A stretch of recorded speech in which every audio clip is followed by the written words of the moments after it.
viviendo, predicando y enseñando el Evangelio. En desarrollo de la misión de Dios, Ministerio Verdad y Fe presenta la siguiente enseñanza con la presencia viva y eficaz del Espíritu Santo. Que la gracia esté en su vida y deje una semilla viva en su corazón.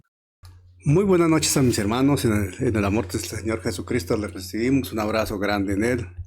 Ya son las 8 de la noche de este miércoles 8 de octubre ya. 8 de octubre, si estoy bien. Y bueno, nos enrumbamos hacia el final del año. Pero bueno, ahí vamos. Ahí vamos contando con la gracia del Señor. Voy a invitar a mi hermana Yubiset para que esté ella orando y presentando este tiempo al Señor. Amén, mi pastor. Bendito Dios que estás en los cielos, Señor amado. Delante de tu hermosa presencia una vez más estamos. Papito Santo, dándote gracias por este día hermoso que tú nos diste en medio de nuestras labores y quehaceres diarios, Señor. Gracias, Padre, porque nos permites hoy reunirnos, Señor, con cada uno de mis amados hermanos, con nuestro pastor y maestro, Señor, desde diferentes lugares, desde diferentes sitios, Señor, pero sabemos que tanto nos une una sola fe, un solo Señor. Papito Santo, gracias. Hoy, Padre, danos sabiduría, danos entendimiento, Señor, que tengamos un corazón abierto, dispuesto, Señor, para recibir esta hermosa enseñanza, Señor, y que seamos renovados, transformados conforme tú quieres, Señor. Padre, dota a nuestro pastor, Señor, de sabiduría cada día, de entendimiento, de gracias, Señor. Gracias por él, Señor, y por su familia. Y gracias por lo que imparte, Señor, soberano en nuestras vidas, porque de hecho también recibirá mucho fruto. Gracias, Señor, en el nombre de Jesús. Amén. Amén, amén, amén. La gloria es para el Señor Jesucristo. Y estamos desarrollando un estudio de Hebreos bajo el título general del estudio Superando lo Mejor. En ese estudio Superando lo Mejor del libro de Hebreos, hoy abordamos el tema 24, si estoy bien. 24 exactamente. 24. Y este tema 24 tiene como eje central el tercer fundamento de la fe cristiana, observando lo que aparece en Hebreos capítulo 6, verso 2, de la doctrina de bautismos. Y vamos a hablar del tercer fundamento, la doctrina de bautismos. Obviamente no vamos a alcanzar a terminar en esta noche todo lo que considero oportuno participarles de esta doctrina, pero vamos a ver hasta dónde llegamos. Vamos a ver hasta dónde nos lleva el Señor. Doctrina de bautismos. Mire muy bien cómo lo presenta el registro bíblico. Doctrina de bautismos. Doctrina, enseñanza, bautismos. No bautismo, bautismos. Habla en plural. O sea que desde ya consideramos que son varios bautismos. Permítame introducir la enseñanza. Con este preámbulo. Es una reflexión, digámoslo así como un poquito, no histórica, pero sí de resumen, referente a lo que hemos hecho o lo que el autor de Hebreos trabaja acá. Y es que la epístola de Hebreos se presenta como una de las exhortaciones teológicas más profundas, realmente profundas, complejas, difíciles de leer, complejas de entender, dificultosas para enseñar, pero muy necesarias de abordar. absolutamente necesaria, no se puede dejar de lado. Y pastoralmente se constituye en algo urgente en el Nuevo Testamento trabajar con ella.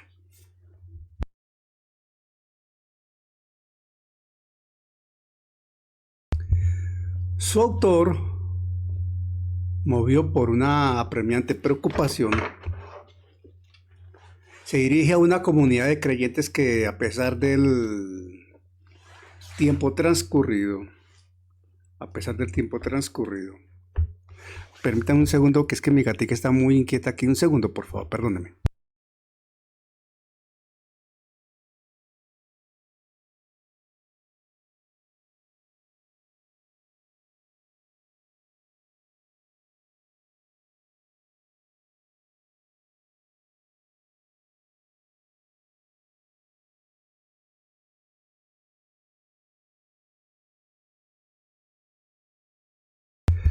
Les presento excusas porque la verdad es que está muy inquieta.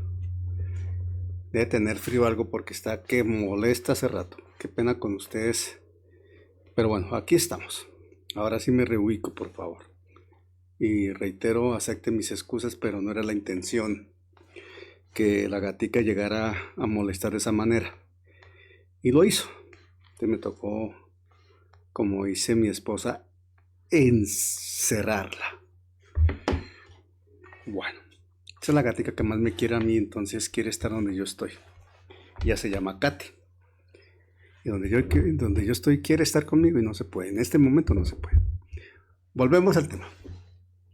Estábamos diciendo que entonces el autor de Hebreos, en su preocupación, él se está dirigiendo a una comunidad de creyentes que, a pesar del tiempo que llevan desde haberse convertido, con todo ello han caído en un estado de letargo espiritual. El mismo autor de Hebreos, allá en 5:11, lo llama tardos para oír. ¿Por qué? Porque esta gente permanece en una infancia espiritual. Por eso el autor de Hebreos cita lo de la leche y les dice que están demandando leche en lugar de alimento sólido, refiriéndose que no están en condición de madurez, les falta madurar. Y ese estancamiento que evidencia el autor de Hebreos no es un techo en el crecimiento de la gente. Al contrario, se vuelve peligrosamente como un precipicio que los está exponiendo a la tentación de retroceder.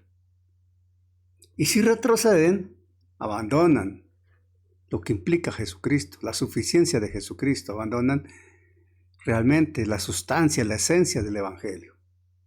¿Para qué? Para volver a la sombra del antiguo pacto. Y en ese contexto de crisis, el autor, guiado por el Espíritu Santo, hace un llamado, una exhortación a que observemos, a que el lector observe, a que el creyente se ubique en la necesidad de madurar. Y esa necesidad de madurar la plantea desde un principio básico. Y es que no nos podemos quedar con los rudimentos. No podemos estar solo en los rudimentos de la doctrina de Cristo. Hay que salir de ellos, estando en ellos, afianzándonos en ellos. Hay que avanzar a la perfección. Esto es la madurez. Dicho esto, vamos al fundamento bíblico. Hebreos 6, 1 y 2. Deseo que un voluntario nos ubique la lectura de Hebreos 6, 1, 2, por favor. ¿Quién dice yo y lee Hebreos 6, 1, 2? ¿Alguien dijo yo? Amén, amén. Adelante, Amén, Juan amén. Carlos. Adelante, Juan Carlos. Dios me lo bendiga, mi amado pastor. Leemos Amén. la palabra en el nombre del Padre y con la dirección del Espíritu Santo. Amén. Por tanto, dejando ya los rudimientos de la doctrina de Cristo, vamos adelante a la perfección, no echando otra vez el fundamento del arrepentimiento de obras muertas, de la fe en Dios, de la doctrina de bautismo, de la imposición de manos, de la resurrección de los muertos y del juicio eterno. Amén. Amén. Bueno, es nuestro propósito, habiendo escuchado la lectura que nos fundamenta esto, es nuestro propósito enfocarnos en el hecho de que la doctrina de bautismos, citada en Hebreos 6.2, es una enseñanza deliberadamente plural y se constituye en muy importante. Deliberadamente, necesariamente, el autor habla de bautismos. Eso tiene su sentido. Ya vamos a ver por qué. Es el propósito del autor, su propósito en ese argumento, establecer una necesaria diferencia. De plano, el autor necesita hacer una diferencia teológica, profundamente teológica, una diferencia que sea clara, contundente, definitiva. ¿Entre qué es la diferencia? Entre los lavamientos rituales, y atención con esto, entre los lavamientos rituales múltiples e insuficientes del antiguo pacto y las distintas pero unificadas experiencias bautismales que definen la vida en el nuevo pacto. Ojo, diferenciar. El autor de Hebreos entiende que es necesario diferenciar qué sucedía de acuerdo al antiguo pacto con esos lavamientos rituales, que eran múltiples, pero a su vez así eran muchos reiterativos pero insuficientes. Y ahora, como creyentes bajo el nuevo pacto, las experiencias bautismales, ¿qué pasa? Porque en el nuevo pacto hay 3 bautismos esenciales para el creyente. Y hay que plantear la diferencia. Por eso él habla de la doctrina de bautismos. Y nosotros debemos insistir en hablar desde una perspectiva doctrinal pentecostal, porque no todas las doctrinas teológicas abordan el tema de esta manera. Como pentecostales lo hacemos, como Concilio de Iglesia Universal de Jesucristo lo hacemos, y entendemos que varios, si no todos, tal vez creemos que todos los que nos acompañan desde las diferentes iglesias que no son de nuestro concilio están de acuerdo con nuestro principio doctrinal. Entonces, desde esa perspectiva pentecostal, esas experiencias bautismales son 3 en el nuevo pacto. Son 3. Únicas y poderosas.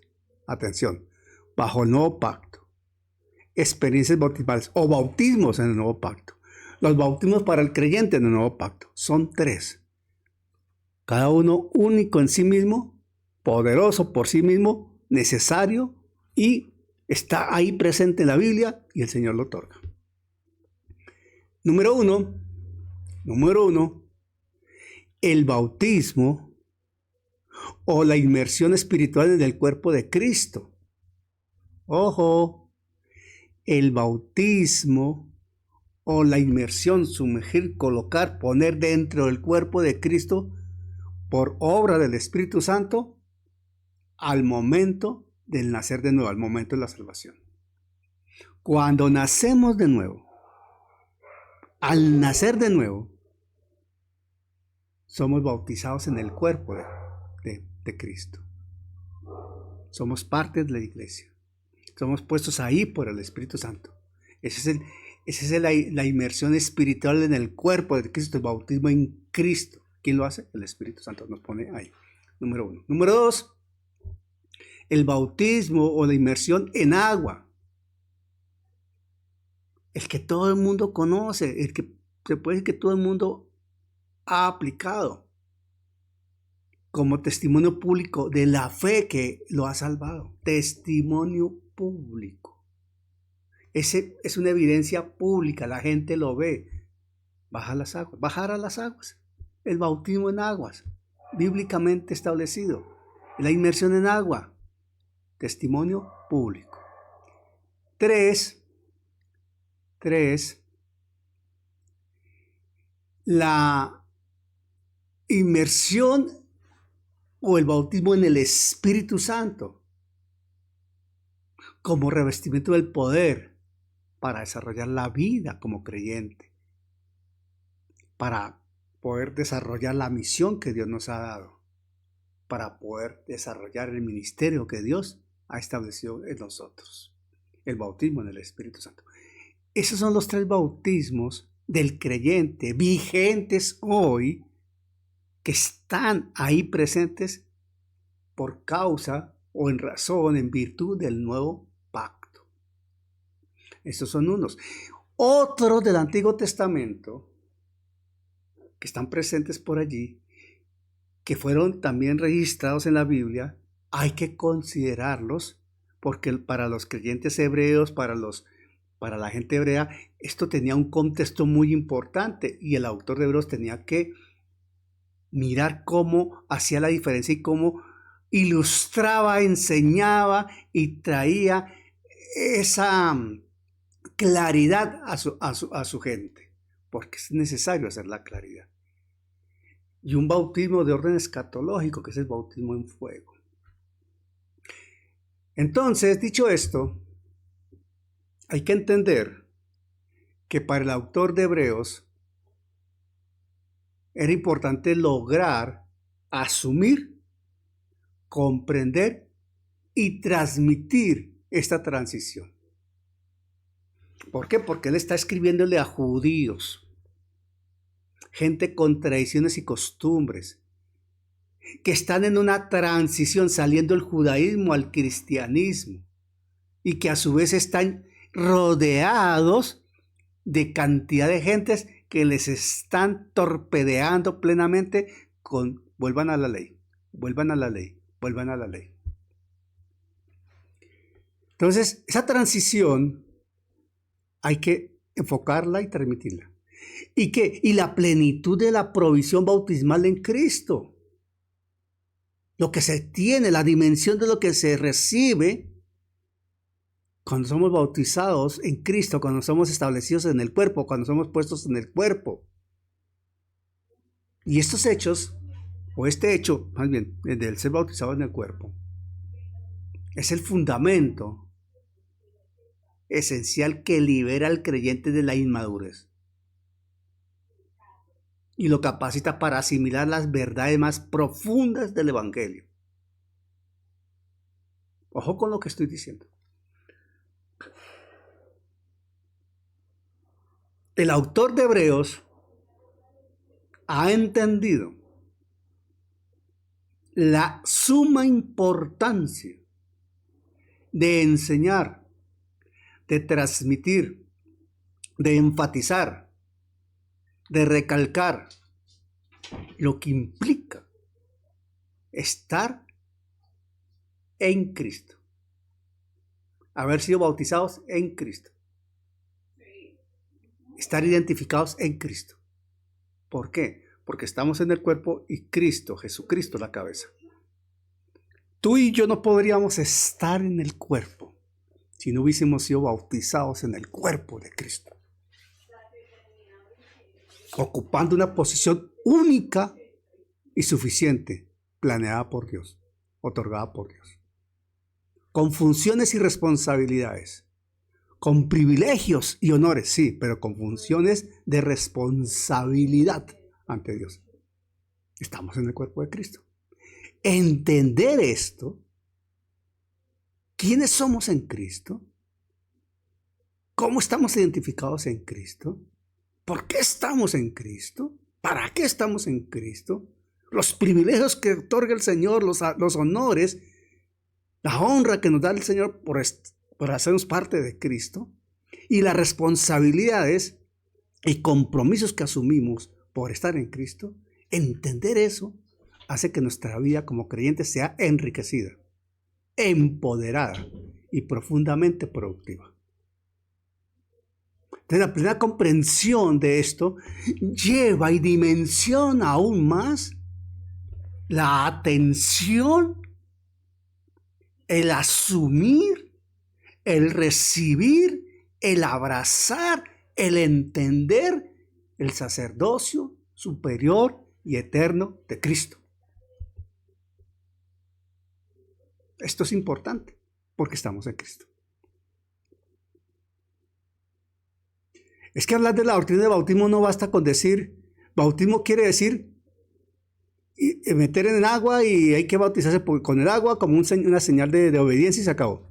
Eso va mucho más. Hay mucho más, hermano. Y eso es lo que está transmitiendo Hebreos. Para desarrollar este argumento,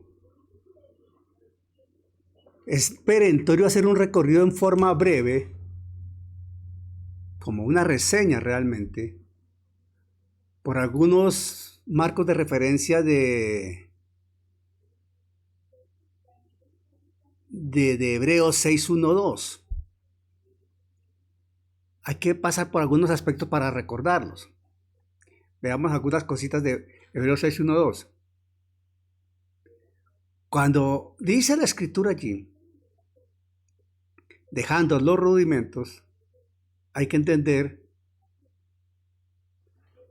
que el autor de Hebreos, aquí cuando habla de la doctrina del bautismo, le está diciendo lo que ustedes conocen, los rituales que han vivido, los rituales que han celebrado de bautismos, estos ya los vamos a ver, estos y estos, ya son historia. No son necesarios. No fueron suficientes. Ya Cristo borró todo eso con su obra en la cruz. Por eso hay que volver a recordar lo que implica dejar los rudimentos. Número 1. Entonces, una reseña exegética breve de Hebreos 6:1 y 2, analizando el contexto de dejando los rudimentos, los términos griegos que allí están incluidos, ¿qué quieren decir? Número 2. Las prefiguras o sombras del bautismo en el Antiguo Testamento. Las las prefiguras o sombras del bautismo en el Antiguo Testamento. Número 3. Evaluar el bautismo de Juan como el punto de inflexión entre los pactos. Juan une esos dos pactos ahí con el bautismo de Juan. La Biblia habla del bautismo de Juan. Número 4. La plenitud de la experiencia bautismal en el nuevo pacto. La plenitud, mire la palabra que se usa, plenitud, la plenitud de la experiencia bautismal en el nuevo pacto. Número 5. La dimensión escatológica del bautismo de fuego.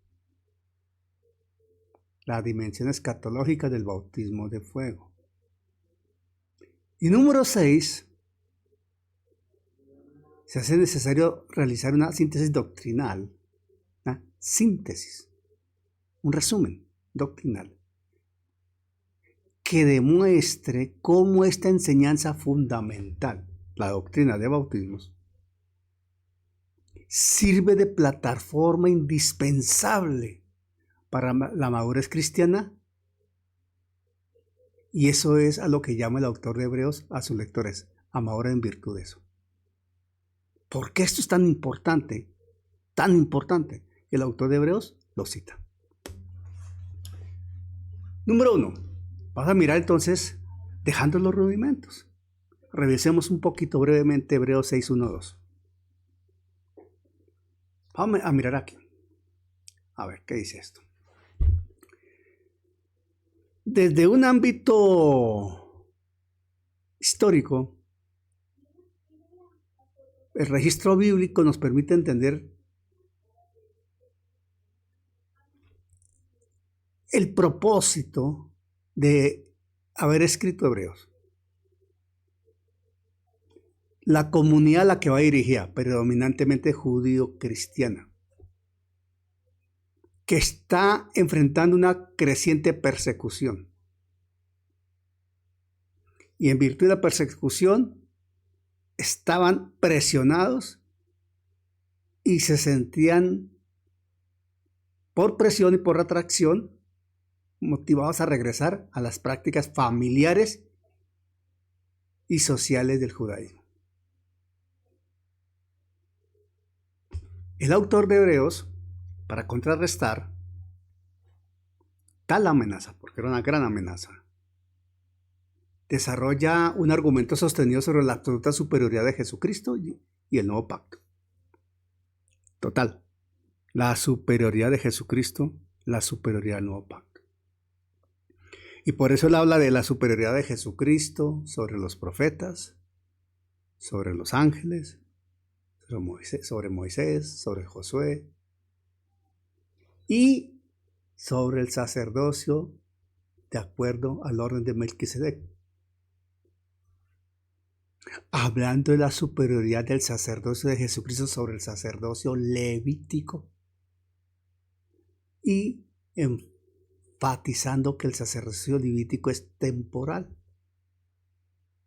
y sus sacrificios repetitivos y terminan siendo insuficientes. No, o sea, son no solo insuficientes, sino que no producen el resultado que se desea, porque toca estarlos repitiendo y repitiendo. Si nos extendemos un poquito más,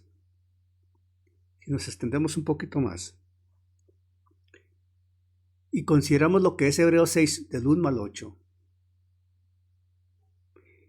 todo ese contexto de Hebreos 6 del 1 al 8 direcciona a una severa advertencia,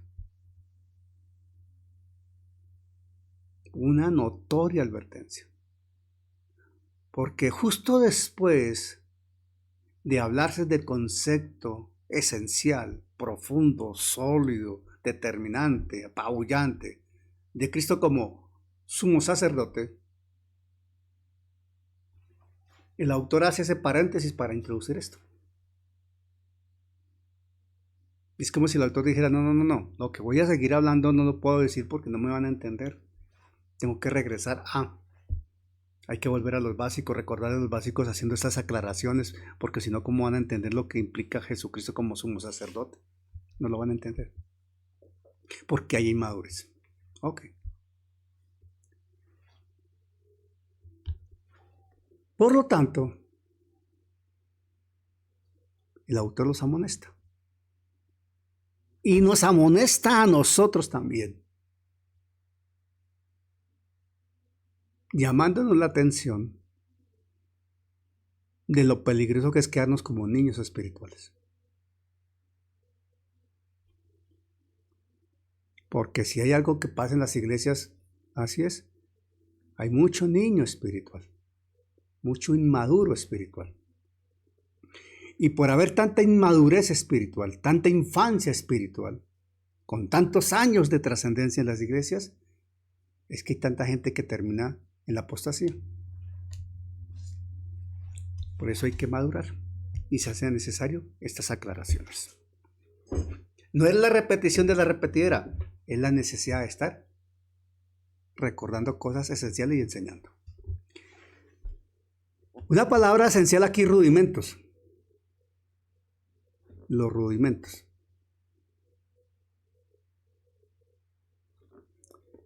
Está hablando de básicos, de esenciales. No está hablando de enseñanzas falsas que se deban descartar, ¿no? Está hablando de verdades sólidas, pero que son iniciales y elementales en la fe cristiana. Está hablando del ABC del Evangelio de la fe cristiana.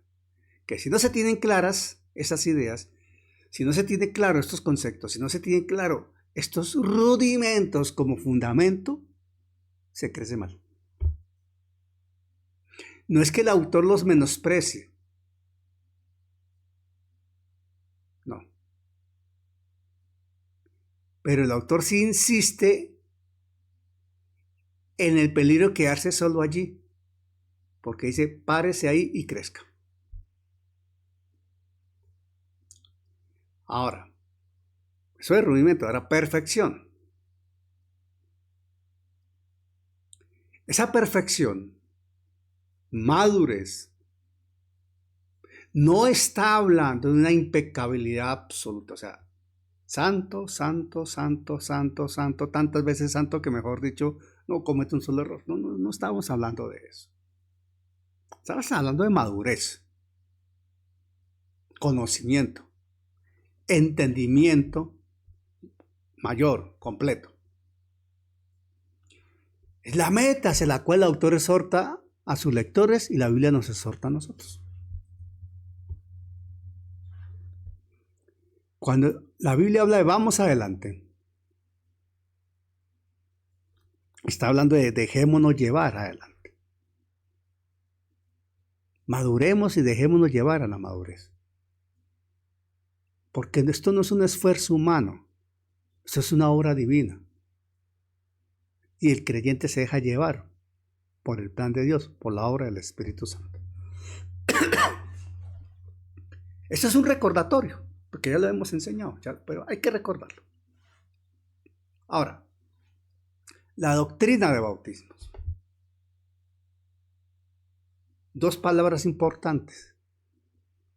Una, doctrina, otra, bautismos. Esta expresión, cuando vamos al griego, tiene algunas características muy interesantes a considerar. Veamos. Hay un plural significativo. Número uno, o A, como lo quieran registrar. Hay un plural significativo. El autor habla de bautismos. Es un plural, no un singular. Singular sería bautismo. Pero le agregó la S. Bautismos, habla de varios. Más de uno, ya son varios. Entonces ese plural es significativo porque lo ubica allí. Y el haber elegido esa expresión plural es deliberada. Tiene propósito el autor con ello.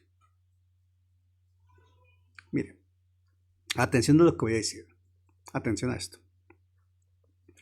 El Nuevo Testamento utiliza dos términos griegos relacionados con el bautismo, con la inmersión en agua.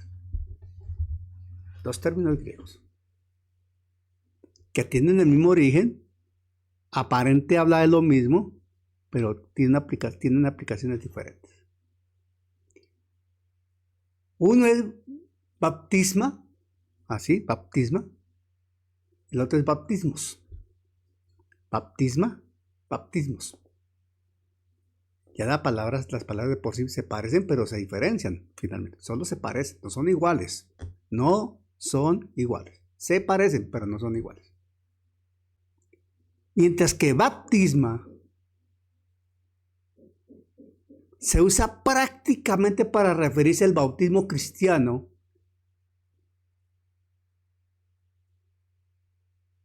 Bautismo cristiano.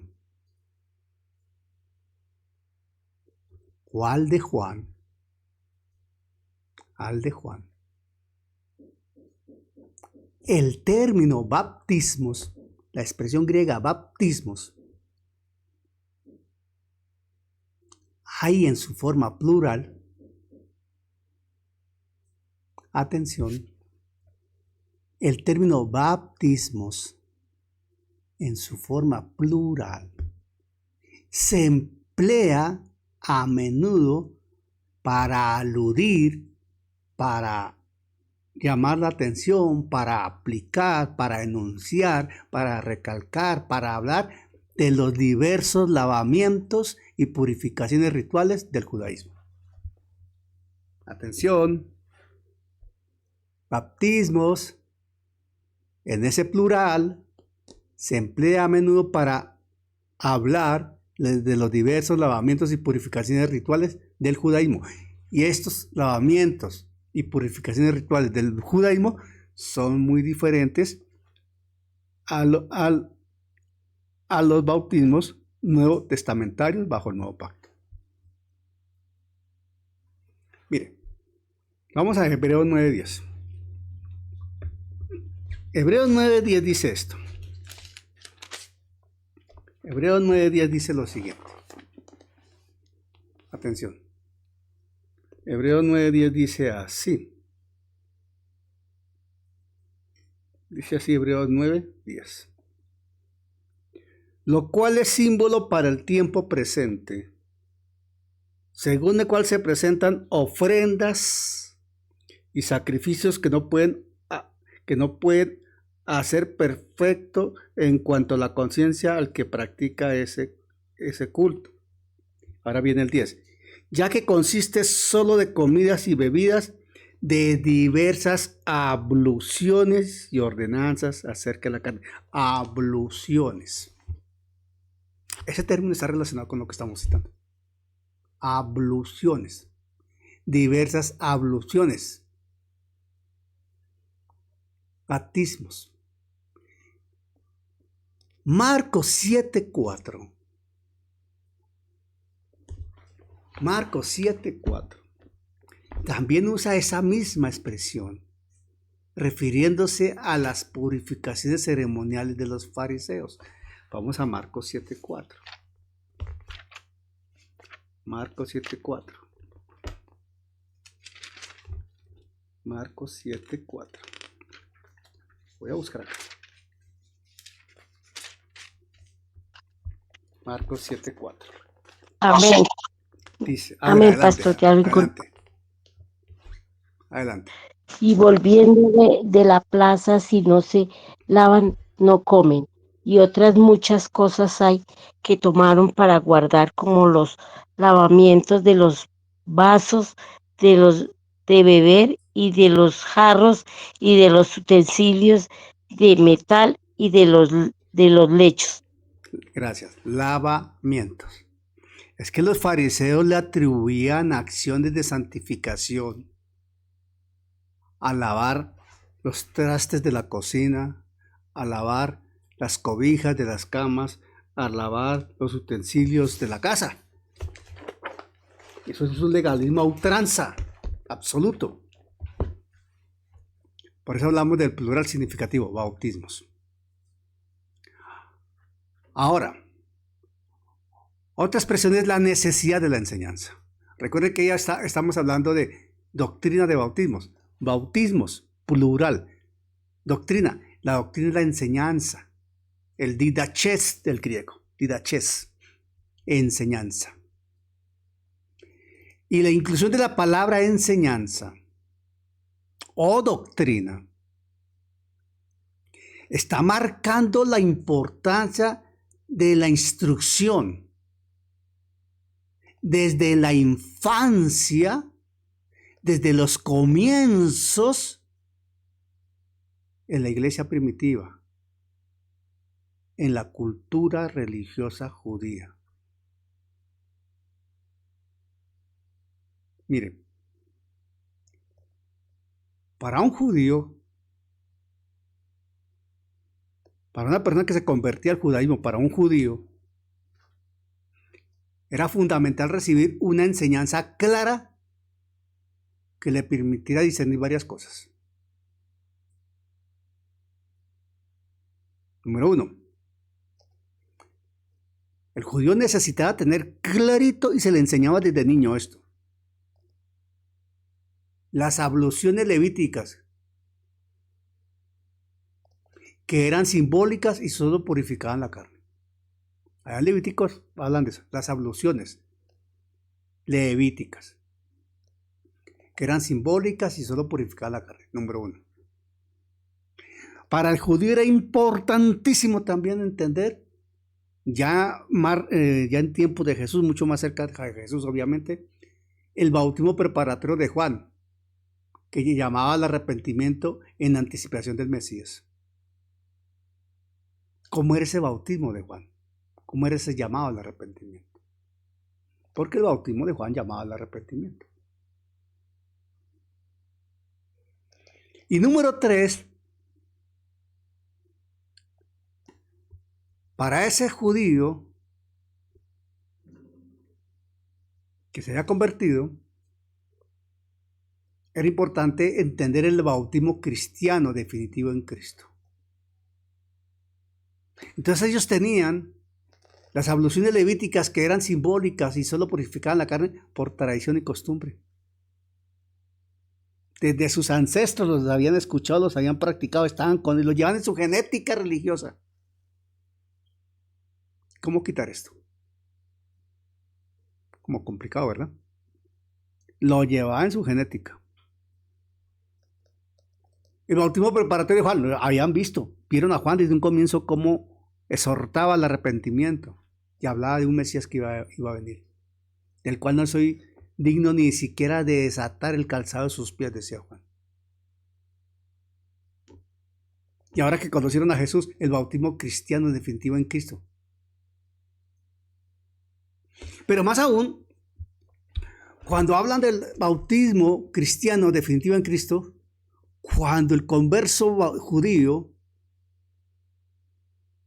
comienza a ver que se está uniendo al creyente con la muerte y resurrección del Salvador, de Jesucristo, que el creyente hace parte en la muerte y resurrección del Señor.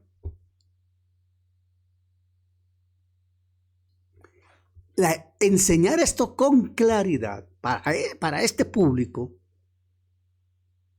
prevenía la confusión lógica que existía allí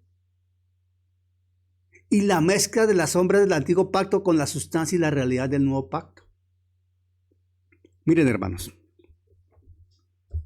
aquí hay que hacer un paréntesis. Y estoy seguro que todos los que están aquí reunidos son personas que llevan tiempo en el Evangelio, son personas que han enseñado la palabra, son personas que algunos son pastores como el pastor Raimundo, que han compartido la palabra, administrado la palabra, se han enfrentado a situaciones también difíciles, pero todos aquí creo que estamos de acuerdo en esto. Si hay una persona difícil de enseñar, es la persona que viene adoctrinada en función de una línea doctrinal diferente a la nuestra. Terrible. Escuchaba a un pastor reconocido que decía, si alguien es difícil para predicar el Evangelio, es el judío. ¿Por qué? Empecemos que el judío se considera clase aparte. Segundo, el judío no se siente pecador. Entonces, si alguien es difícil para predicar el Evangelio, es el judío, porque sus creencias las tienen arraigadas milenarias. Y así sucesivamente. Vaya usted, trate de predicarle a un católico a ultranza, un mariano de esos extremos, a ver.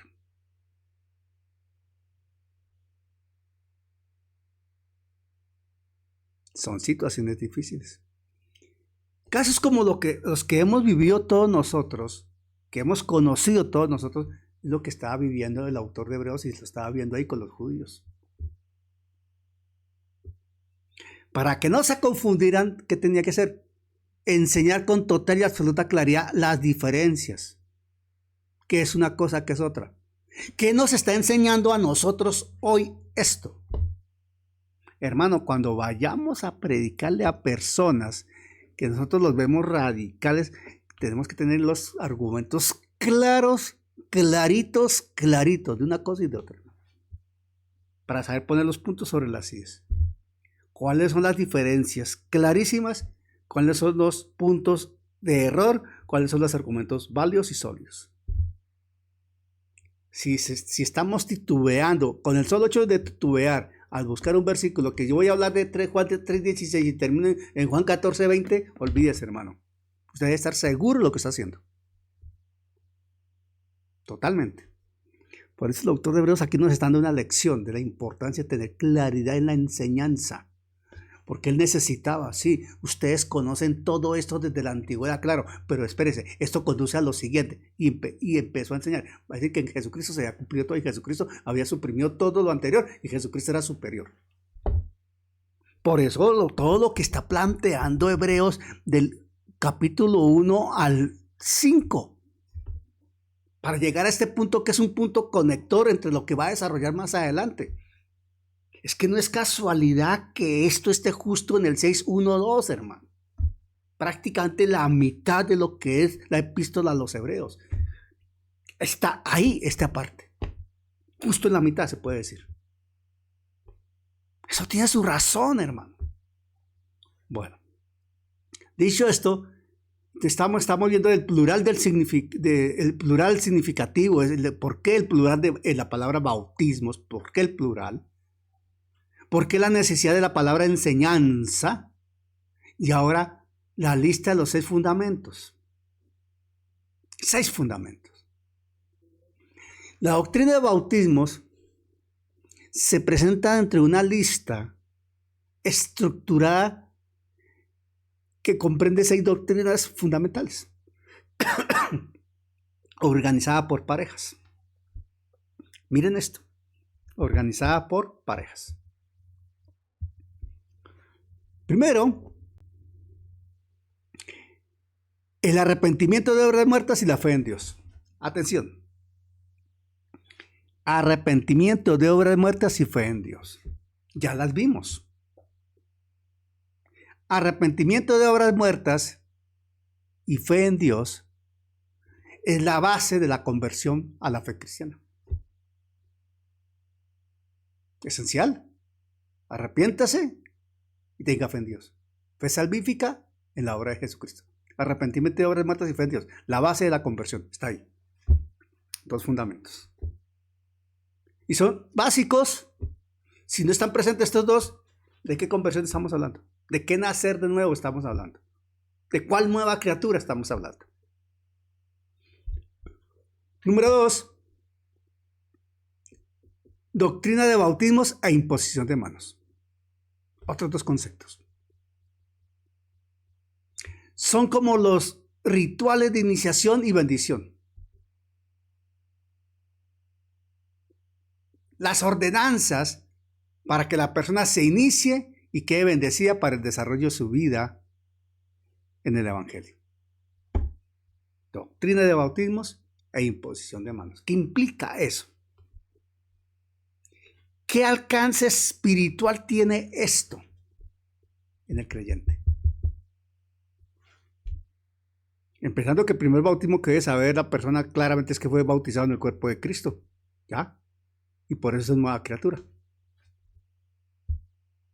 La imposición de manos. ¿Por qué la imposición de manos? ¿Por qué esto es tan delicado, tanto imponer como dejarse imponer? Doctrina de bautismos e imposición de manos. Son acciones de iniciación y bendición para la vida cristiana. Y número 3, otro dúo, resurrección de los muertos y juicio eterno. Resurrección de los muertos y juicio eterno. Estos son fundamentos de orden escatológico. Escatológico, resurrección de los muertos. Cuando hablamos de resurrección de los muertos, claro, escatología.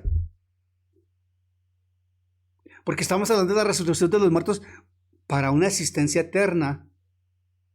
Y eso es el final de los tiempos. Esto es escatológico. Juicio eterno, escatológico. Esta estructura, tal y como la plantea el autor de Hebreos, tiene una simetría muy particular. Y de aquí se desprende cómo se estructuraba ese currículum o esa enseñanza doctrinal para los nuevos creyentes en la iglesia primitiva, en la iglesia apostólica. Y nos da una base de cómo se debe de estructurar un plan de formación para nuevos creyentes. Entiéndase, discipulado. Entiéndase, discipulado. ¿Cómo se debe? ¿Qué aparte debe cobijar un discipulado? Importante eso. Entonces entendemos acá, estamos entendiendo acá, que la elección por cuenta del autor de Hebreos del plural bautismos no es de orden descriptivo. No es, a ver cómo decirlo, literariamente necesario porque le pareció bonito, no. No. Él lo usa porque funciona como una herramienta retórica y teológica. Es una gran enseñanza, necesaria. ¿En qué sentido? ¿En qué ambientación? ¿En qué contexto? En el contexto general de Hebreos, que es la superioridad del nuevo pacto. Y la superioridad del nuevo pacto se caracteriza por la obra única y perfecta de Cristo.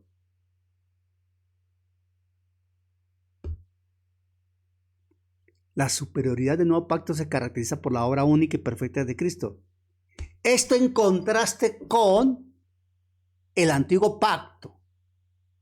El antiguo pacto.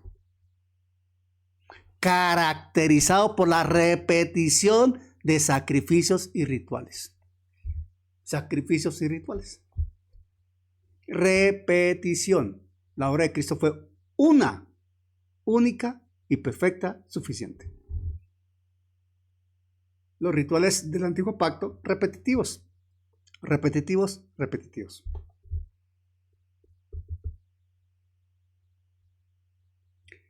Entonces, cuando el autor de Hebreos usa del griego la expresión baptismos,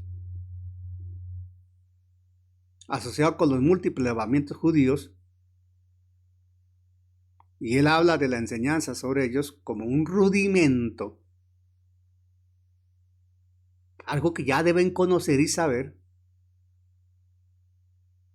pero que debe ser dejado atrás.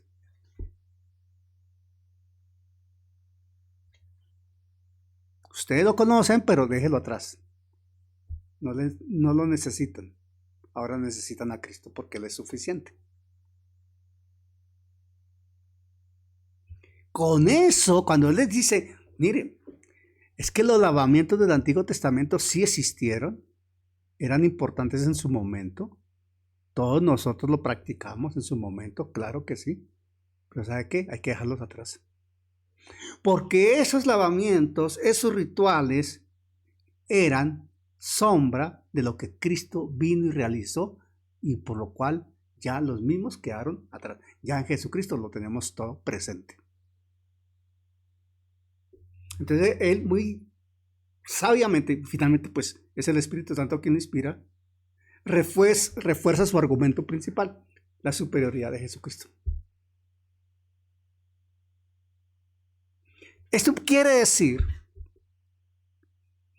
que lo que está argumentando el autor de Hebreos ahí en esa parte con la doctrina de bautismos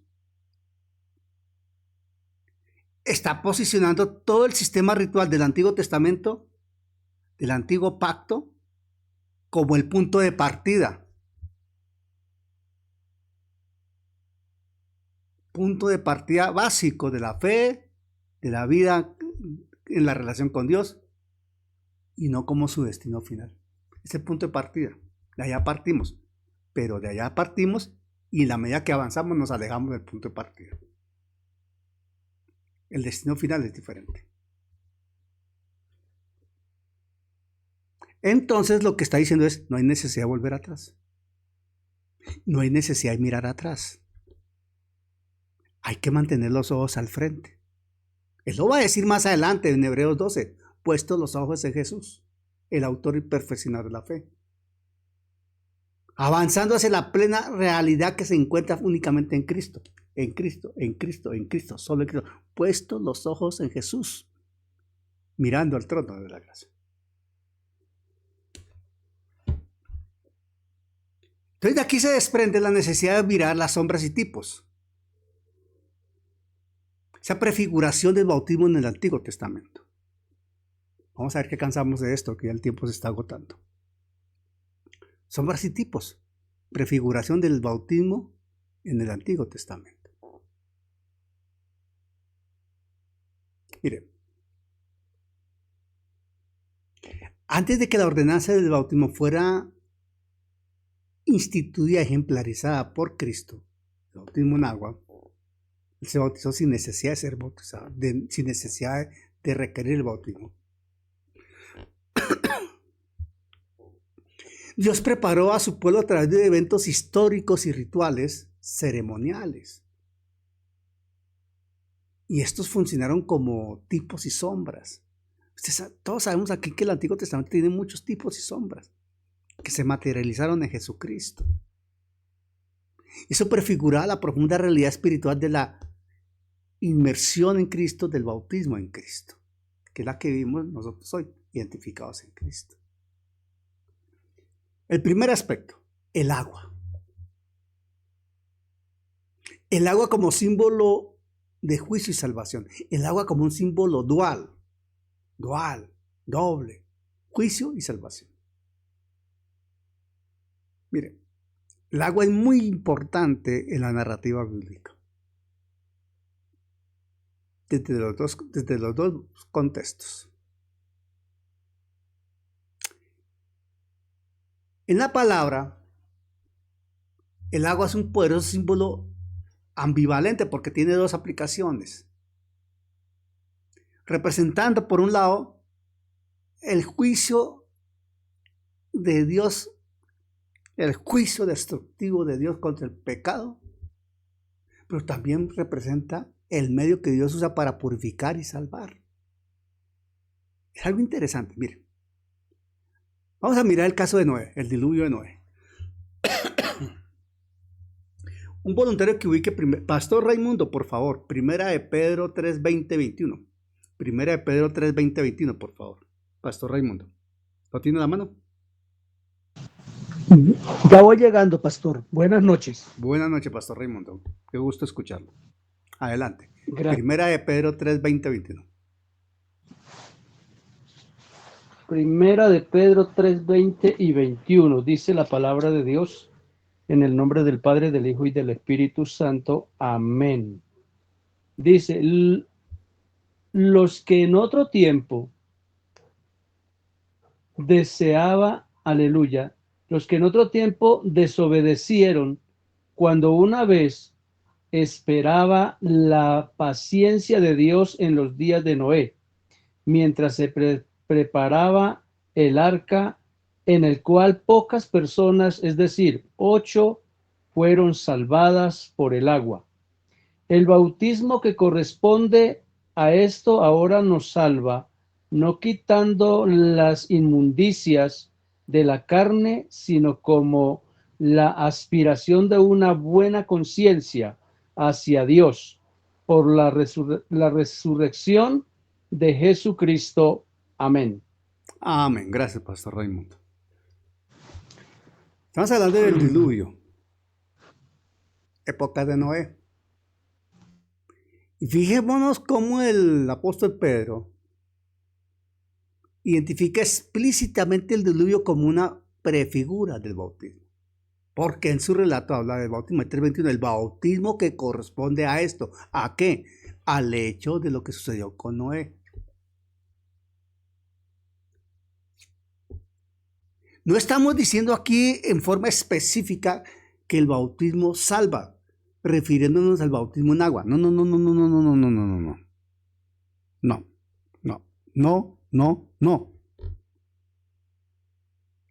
El bautismo que salva es el bautismo en Cristo, porque por la fe, por haber nacido de nuevo, estamos en Cristo. Por eso, como consecuencia, más bien, como beneficio, como consecuencia de haber nacido de nuevo, somos bautizados en Cristo. Por eso estamos salvos. Y por lo mismo, pues la salvación no se puede perder. ¿Ven? Entonces, las mismas aguas que ejecutaron el juicio divino sobre el mundo corrupto, porque era un mundo, mejor dicho, ya la escritura, cuando nos vamos a esos segmentos de la escritura, el mundo era corrupto a más no poder. Nada distinto a lo de hoy, hermano. Pero Dios fue paciente 120 años, literales. 120 años literales. 120 años literales. 120 años. Y en esos 120 años se levantó el arca. 120 años de Noé predicando, siguiendo la instrucción de Dios. Salvando es Dios a Noé y su familia más todos los animalitos que ahí subieron usando el arca. Y el arca es un tipo de Cristo.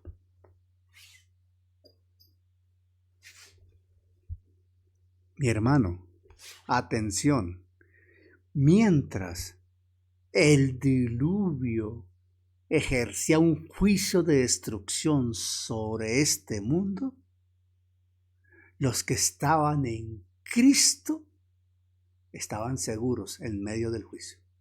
El único lugar de seguridad en medio del juicio era el arca, y el arca es un tipo de Cristo.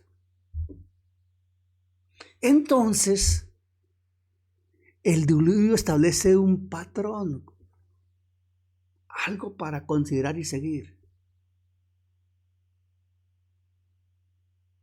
No que el bautismo como tal no salva. No. ¿Qué salvó a Noé?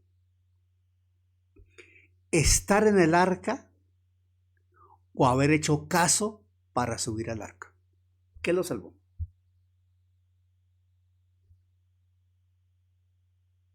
Haber hecho caso para subir al arca. ¿Por qué otros no hicieron caso? Porque Noé perfectamente hubiera podido decir, ya la hice, yo me quedo. No, pues ahí está, los que se quieran subir, que se suban, chao. No, pues duró 120 años haciéndola. Fue en acción, obediencia a la fe y a la verdad.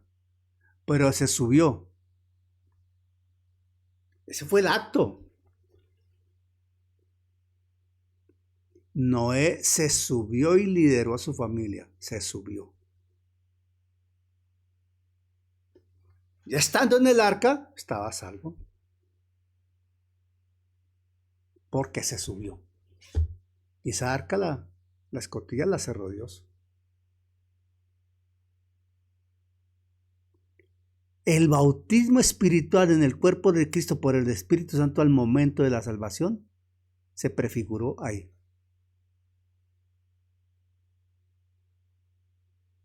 Porque nos está separando de un mundo condenado,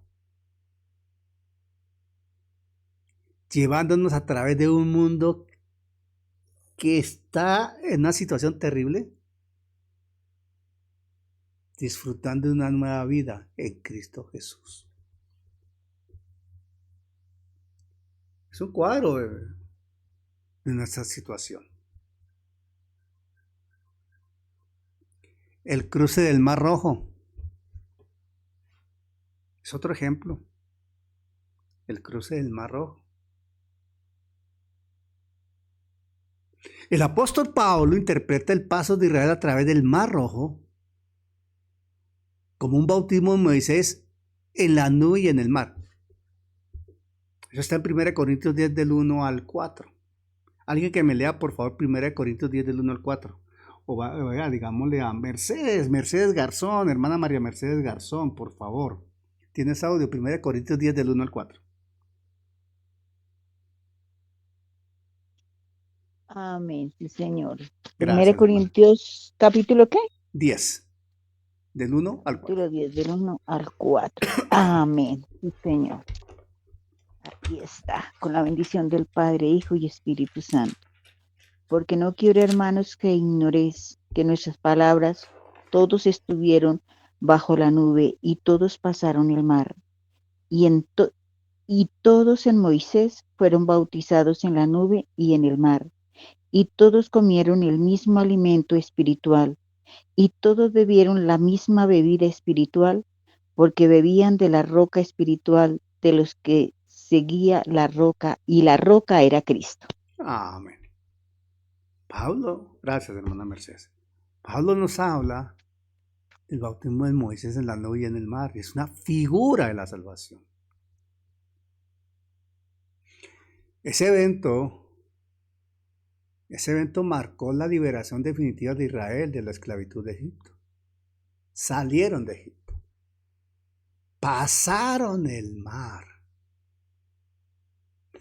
Dios usó las aguas y las abrió para que pasara su pueblo. Y pasó el pueblo. Pero Dios usó las aguas que se habían abierto para salvar a Israel y la cerró para destruir a sus perseguidores.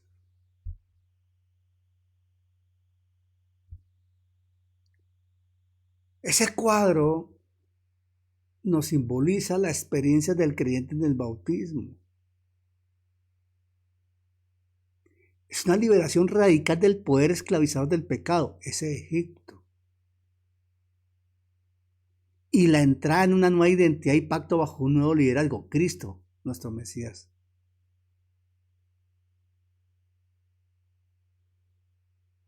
Una vida nueva. Y la seguridad que estando allí,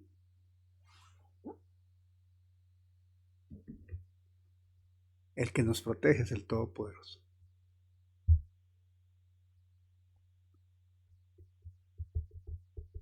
Yo sé, mis hermanos, que de pronto a algunos le causa confusión lo que ha escuchado. Para otros es un recordatorio. Para otros es un aprendizaje. Pero para todos, incluyéndome a mí, es una enseñanza necesaria que hemos de seguir, si Dios lo permite, en 8 días. Por eso le pido a mi hermano Vicente que oremos, dando gracias al Señor por este tiempo y clamando al cielo para que nos permita en 8 días continuar con el tema. Hermano Vicente. Amén. Dios les bendiga a todos. Padre Celestial, en el nombre de Jesús te damos gracias por este momento que nos has permitido, Señor, escudriñar tu palabra.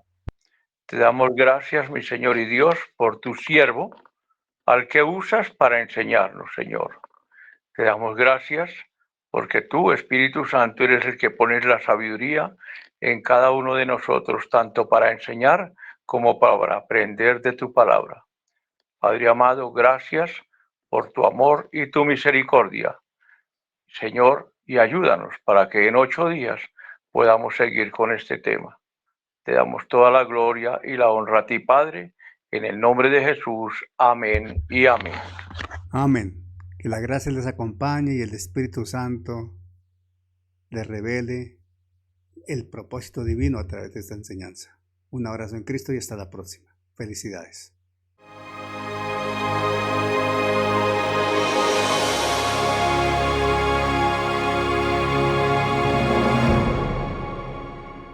Gracias al Señor por su obra en cada corazón, con su palabra viva, y que sea el Espíritu Santo generando en ustedes un amor profundo por la palabra del Evangelio de Jesucristo, para alabanza de su gracia y gloria de su nombre.